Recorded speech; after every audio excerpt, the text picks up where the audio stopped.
Ah, yes. Let me dust off my field journal.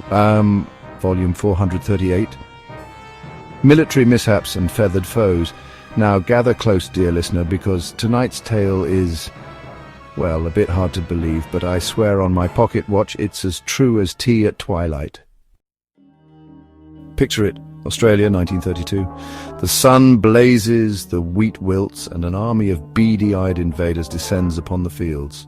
No, not soldiers, not bandits, emus. Yes, emus, giant, flightless birds with the confidence of kangaroos and the tactical cunning of Napoleon himself. And what did the humans do, you ask? They declared war. Machine guns, ammunition, military strategy, all against birds who didn't even care. It was perhaps the most glorious disaster in the annals of avian warfare. So fluff your pillow, tighten your helmet, and prepare for a story so feather-brained it flaps straight past fiction and lands squarely in fact. This is the tale of the Great Emu War, and history has never looked so ridiculous. The Great Emu War. Here's an Australian bedtime story that's absolutely true. Once upon a time in the land down under, the mighty nation of Australia went to war against emus. Yes, emus. Giant flightless birds that look like someone crossed a feather duster with a velociraptor. And to the shock of soldiers, farmers and military brass alike, the emus won. Let me explain. It was 1932. The Great Depression was squeezing the world tight.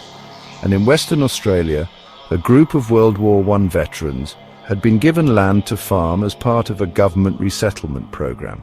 Noble in idea, but not so great in practice.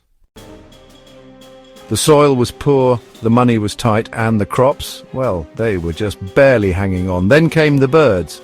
Roughly 20,000 emus, migrating inland after breeding season, arrived like a feathered tsunami. They trampled fences, they devoured wheat, they didn't care about property lines, and they definitely didn't care about government farming subsidies.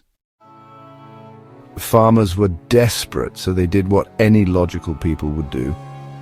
They called the military, and the military said sure. Enter Major GPW Meredith and his men, armed with 2 Lewis machine guns, 10,000 rounds of ammunition, and full support from the Minister of Defence. The goal? Eradicate the emu menace. But here's where it gets embarrassing. The emus were faster than expected, smarter too. They split into small groups, ran in zigzags, and took cover behind bushes like seasoned guerrilla fighters. The soldiers would open fire, rat-a-tat-tat, and the birds would scatter, disappearing over the scrubland before even a feather hit the dirt. In one famous encounter, a machine gun mounted on a truck jammed while chasing emus at high speed, and the truck crashed through a fence. The emus escaped again.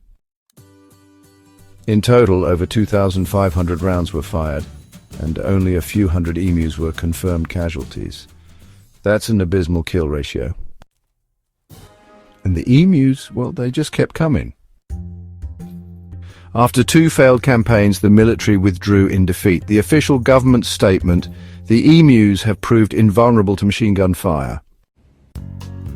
Oh my lord. Did they really say that? Oh my lord. But anywho, farmers were left to build better fences. Emus were left to gloat, probably somewhere behind a bush, laughing in bird language. So what did we learn? That sometimes brute force doesn't win, that nature is not so easily tamed, and that Australia once fought a war against birds and lost. Sleep well, history buff, and if you hear soft thudding in the distance, it might just be the emus, still undefeated. If you liked what you heard, please do me a favor and like, share, and subscribe to my channel. And until the next time, stay seeking history, my friends.